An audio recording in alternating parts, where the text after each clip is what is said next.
China విప్లవ నాయకుడు comrade Mao వర్ధంతినేడు. మావోని Mao సేటుంగ్ అని కూడా పలుకుతుంటారు.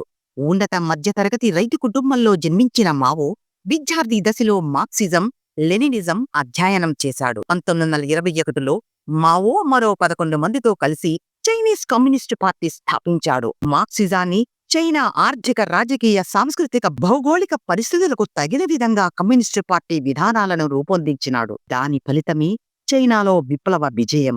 1949లో చైనాలో కమ్యూనిస్టు ప్రభుత్వం ఏర్పడి పీపుల్స్ రిపబ్లిక్ ఆఫ్ చైనా స్థాపనకు మూలమైన సుదీర్ఘ సాయుధ పోరాటానికి నాయకత్వం వహించిన మావో మరణించే వరకు చైనాని పరిపాలించాడు. చైనా యొక్క సైనిక, పారిశ్రామిక, వ్యవసాయ అన్ని ప్రణాళికలను నియంత్రించాడు. ఆధునిక ప్రపంచ చరిత్రలో అత్యంత ప్రభావవంతమైన వ్యక్తులలో మావో కూడా ఒకరు. 100 పూలు వికసించని, 1000 ఆలోచనలు సంఘర్షించని అని ప్రసిద్ధ నినాదం ఇచ్చిన చైనా సాంస్కృతిక విప్లవ రథసారథి మావో 1976 సెప్టెంబర్ 9న మరణించాడు.